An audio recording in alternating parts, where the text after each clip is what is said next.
Buenos días, soy el hermano Marco Antonio y esto es Unos Minutos con Dios.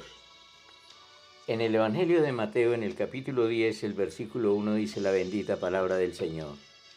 Entonces, llamando a sus 12 discípulos, le dio autoridad sobre los espíritus inmundos para que los echasen fuera y para sanar toda enfermedad y toda dolencia.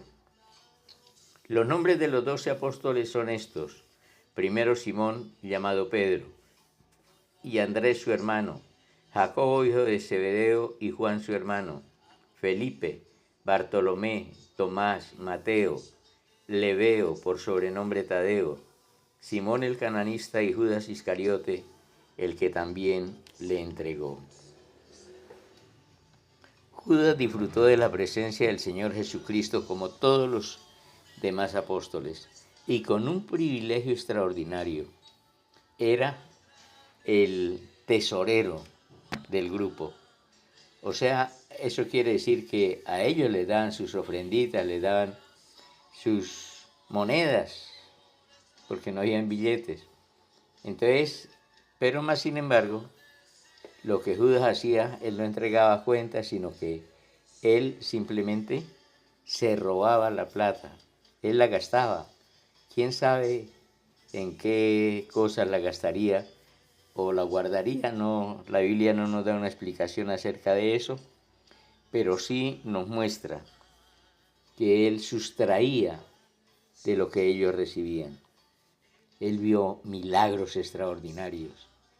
Y claro, cuando Judas creyó que el Señor Jesucristo venía para ser rey, como él lo decía, entonces él dijo, bueno, lo que yo creo es que aquí yo voy a estar entre los lugares de privilegio que va a tener el gobierno de este rey.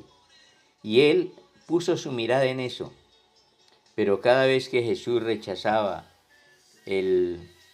las adulaciones y todo eso, y cuando lo quisieron nombrar rey, y como no aceptó, lo iban a despeñar, entonces también él no estuvo tan de acuerdo. Y si miramos la traición de él, miremosla de un lado o de un punto positivo. Para Judas estaba demorando mucho el ser el rey de los judíos, como lo declarara Poncio Pilato. Y él quería como aligerar esa situación. Él se molestó, que era otro de los problemas que él tenía, cuando la mujer derrama ese perfume tan caro sobre los pies del Señor y dice, ¡qué desperdicio! Esto se hubiera podido vender en 300 denarios, el sueldo de un año de trabajo, y darlo a los pobres. Pero él no pensaba en los pobres, él pensaba en él. De pronto él se consideraba pobre. Ahí, más adelante, él sigue viendo los milagros, las cosas extraordinarias que el Señor Jesucristo hacía, cómo enseñaba, cómo sanaba, cómo liberaba. Él fue testigo de todo porque anduvo con Jesús. Pero él, su mirada no estaba puesta en Jesús, estaba puesta en otra parte. Él estaba prendido, o mejor, estaba atorado, no sé cómo decirlo, de poder. Él quería que el poder viniera sobre él, pero no el poder espiritual, no el poder del que habló el Señor, pero recibiréis poder, no de ese poder, ni el poder que le daba autoridad para sanar enfermos, para libertar cautivos, para echar fuera demonios y para hacer todo eso. Eso no era lo que él quería poder terrenal, el poder que da la riqueza, el poder que da la economía. Entonces, vamos a especular un momentico la situación de este varón. va a tocar darle un empujoncito a Jesús para que sea rey.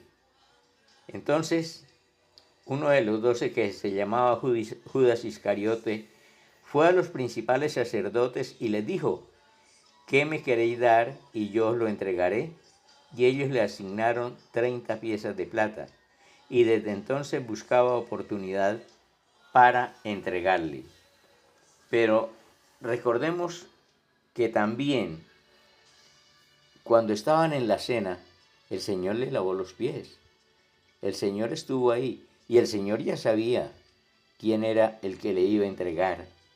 Y mientras comían dijo: de cierto os digo que uno de vosotros me va a entregar.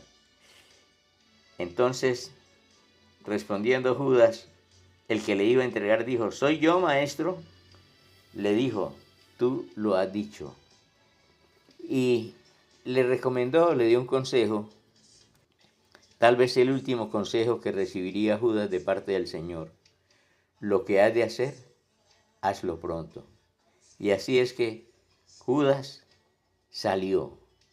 Pero ¿cuál era el plan de Judas al venderlo? Y por un momento parece que le dio resultado, porque el versículo 47 del capítulo 26 de Mateo dice: mientras todavía hablaba, vino Judas, uno de los 12, y con él mucha gente con espadas y palos, de parte de los principales sacerdotes y de los ancianos del pueblo. Y el que le entregaba les había dado señal diciendo: al que yo besare, ese es, prendedle. Y enseguida se acercó a Jesús y dijo: salve, maestro, y le besó. Y Jesús dijo: amigo, ¿a qué vienes? ¿Con un beso entregas al Hijo del Hombre? Entonces se acercaron y echaron mano a Jesús y le prendieron. Pero uno de los que estaban con Jesús, extendiendo su mano, sacó una espada e hiriendo a un siervo del sumo sacerdote, le quitó la oreja.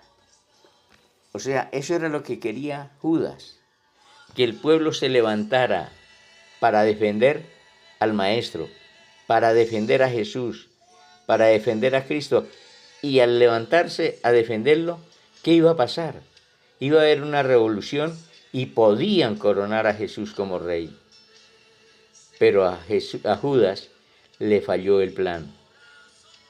Primero, porque Jesús sanó la oreja de el siervo de Malco. Y segundo, porque se llevaron preso a Jesús y más nadie. El único que hizo algo ahí fue Pedro. De resto, todos los discípulos salieron corriendo. No eran más los que estaban con él.